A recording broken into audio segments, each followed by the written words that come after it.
Hello, friends. This is Dave Hurwitz, executive editor at ClassicsToday.com, here with random reviews from the Overflow room. And today we are talking about Haydn. No, not that Haydn, his younger brother, Michael, who he nevertheless outlived by about, 3 or 4 years or so. Michael Haydn was a very good composer in his own right, particularly of sacred choral music. Haydn the elder, Joseph, his brother, said that Michael Haydn was a better sacred music composer than Haydn himself was, and that may be true, but Haydn was a better composer than Michael Haydn was, the elder Haydn, so it depends on what your definition is. But Michael Haydn was very talented. He followed his older brother to Vienna, and was a chorister at St. Stephen's, just like, Joseph was, and had a somewhat similar career trajectory, except that he got the job that Mozart didn't want, working for the Archbishop Colloredo in Salzburg. He succeeded Mozart's dad. It's really interesting. It was, a small group of people in those days, and they all kind of knew each other. Haydn lived with Porpora in the same house as Gluck and Metastasio or something like that. They were all in the neighborhood. But Michael was in Salzburg, and he wrote a good passel of music, a good pile of music, some of which I have here, a lot of which is upstairs. But we begin with this lovely disc of chamber music, string quintets. Really, really beautiful pieces. The first is the quintet in B-flat major, P105. P is Perger, if I'm not mistaken. Michael Haydn has P numbers. This is a big Mozart-style serenade in 7 movements, ending with a march and all that. Oh, it's just fun. And then you've got 2 symphonic-style, 4-movement, beautiful, beautiful string quintets. They really ought to be known. They're well written. They've got terrific tunes. They're big and complex in structure. I mean, in a good way. They're not frivolous and inept. Beautiful music on Sony with L'Archibudelli. A beautiful disc. Really beautiful. And then for the rest of what I have down here in the Overflow room from Michael Haydn, it's the Symphony cycle on CPO.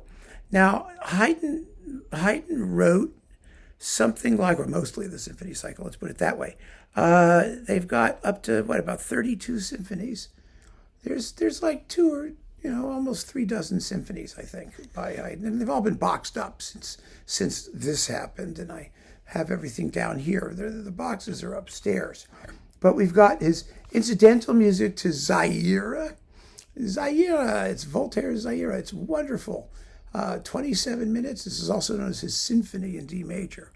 But it was assembled from incidental music. Then you've got the Notturno Solenne in E flat and the Notturno in F major. These are all serenade-type pieces, and they're extremely charming and fun to listen to.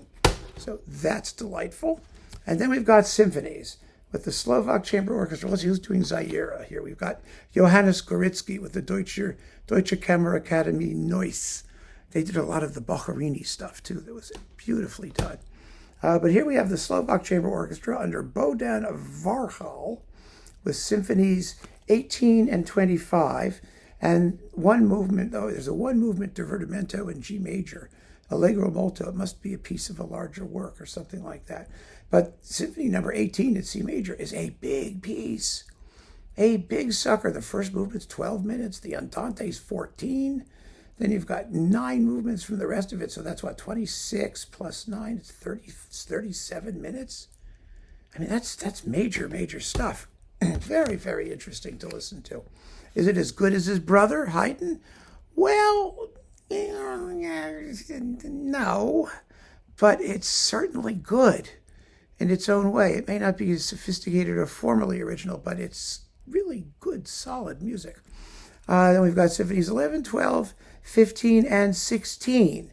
These are all shortish 4-movement works with, again, the Slovak Chamber Orchestra.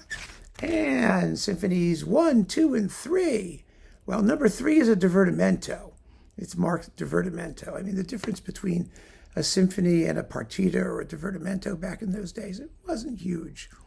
Well, you could stretch the definition, and from the very beginning, he was an extremely talented musician. I mean, we know that because remember, Mozart threw an introduction on one of his symphonies, and it became Mozart's 37th Symphony, and nobody knew it was by Michael Haydn. So it just goes to show that working in the elevated Viennese common style in writing symphonic orchestral music was like I said, a high level of stuff. But these are fun. I remember getting these one at a time. I enjoyed them enormously. Let's see, Haydn Symphony 21, 30, excuse me, 31 and 32. I mean, they're all over the place structurally and formally. Some of them are long, some are tiny, tiny. Number 32 is only 8 minutes long. Numbers 21 and 31 are like 17 minutes long. So they vary. Let's put it that way. Then we've got 26, 27, 28. These are all 3-movement symphonies as opposed to 4 movements, with very well-developed central slow movements. For example, number 28 is a rondo, a beautiful rondo, marked in poco adagio. Number 27 has a slow introduction, marked grave. They're worth hearing, absolutely worth hearing. Full of invention and color. And 7, 8, 9, and 10. Let's see, 8 is a 4-movement symphony, another big one, really big one. It's like almost 30 minutes long, 27 minutes long. But 7, 9, and 10 are all 3-movement symphonies, as opposed to the 4-movement number 8.